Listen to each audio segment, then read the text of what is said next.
Good morning, afternoon, whenever you're watching this. Deborah Roth here, just popping in with my latest addition to my year-long series, which I've done many years, mostly through the Wellness Universe, but this one's on my own, and this one is celebrating seasonal festivals and rituals from around the world.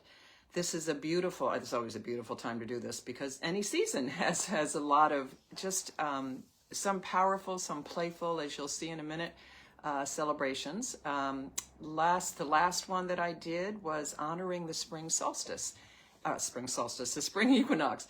Those of you that are in the Northern Hemisphere, I know are more than ready for spring to arrive, which it did on March 20th this year. And it's a time, really, these early spring months of rebirth, and no surprise that Easter is celebrated this time of year, of resurrection, of new possibilities.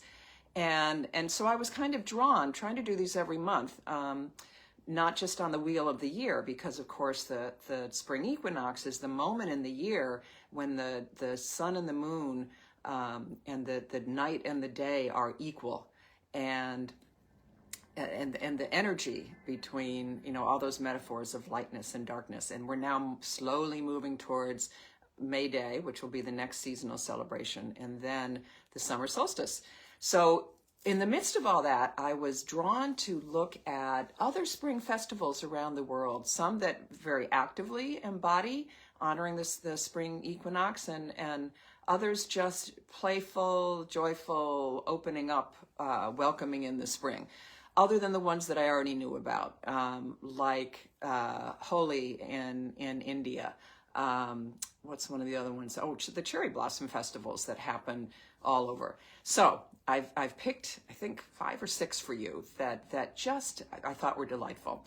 The first one, and I don't speak German except when we sing it sometimes in my women's chorus, but I'll try this one. This is Zurich's Spring Festival. This year is around April 19th and 20th. It's called Sechseläuten. And back in the 16th century, the city's council, Zurich City Council, decreed that the Guild of Craftspeople and Artisans should work another hour, which means they make more money. It also means they're working another hour because they'll earn more money. They'll have it was a celebration, I think, to increase commerce, but really just to take advantage of the summer months. And at 6 o'clock on the appointed day, they would ring the bell. I have a little bell here, a cowbell, which is kind of very Switzerlandy-ish. They would ring the bell in this famous church, Grossmünster, symbolizing that winter is ending and spring is beginning, and celebrating this extra hour of light. And a paper snowman was placed on top of a bonfire right at 6 o'clock and set on fire with fireworks. Talk about an explosive way to welcome spring. And that was how they said winter be gone. So that's a Swiss version. The next one I'll take you to is in Japan on April 5th, a festival called the Kanamara Matsura. And it's a very literal celebration of the fertility of springtime, because it's otherwise known as the penis festival. And all over the place, there are phallic symbols to represent this idea of fertility, and it's honoring the goddess Kanamata at her shrine with a great big penis erected there for good luck, for fertility, for protection against sexually transmitted diseases. So very contemporary idea too. And then everywhere, all over the country, there are these phallic images that are inside, from homes, kind of like the skeletons, on Day of the Dead. All about honoring fertility and springtime. There's also a mikoshi, which is a portable shrine, prayed with lots of giant phallic symbols carried by men in drag. Sounds like a fun festival. In Seville, they're 2 weeks after Easter, so this year that'll be April 21st to 26th. there is, in Seville, there's a festival called Fiera de Abril, the April Festival. And it's a week-long celebration that changes every year, of course, because the date of Easter changes every year. And it began as a cattle fair, and it's grown to become apparently the largest festival in the city.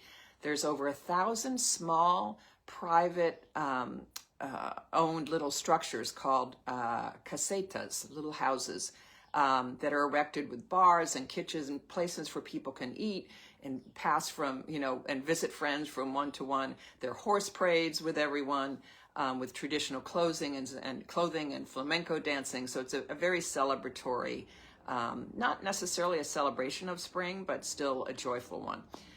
And then we'll come to the States. In the state of Washington, about an hour north of Seattle, there is a beautiful tulip festival that happens the whole month of April in the Skagit Valley. And it's you don't have to just stay in Netherlands for this to find beautiful tulips. There's actually, I know near me in New York City, one of our community gardens does a beautiful, all different brands, all different types of tulips.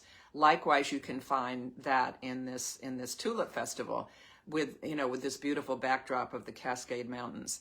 There's indoor gardens in the tulip town and farm tours and art shows, concerts, all kinds of things to celebrate these beautiful tulips.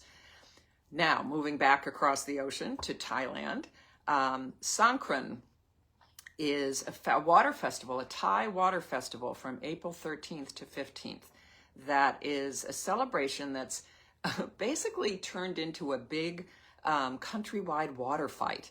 And it started with the idea, well, water in many traditions, including in the Thai culture, is considered a sacred purifying essence and washes away bad luck from the previous year and bestows blessings for whatever's going to happen for happiness and good fortune in the new year.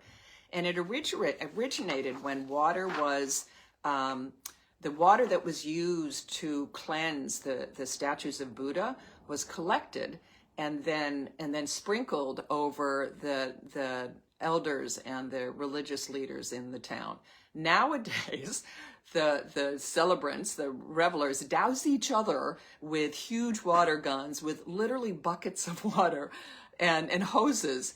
And so it's definitely gotten to be a bigger deal. And all this while saying their version of Happy New Year, which, if I can get it right, is Sawati ma pi la, ma pi ma. And it is the hottest month of the year in Thailand, apparently. So this kind of water dousing probably feels great. The last one that I'll share with you is in South Korea, similar part of the world, Asian part of the world, May 16th and 17th coming up next month. And it's the Lotus Lantern Festival. It's a nighttime festival that originated over 1,300 years ago. And it celebrated the weekend before the Buddha's birthday.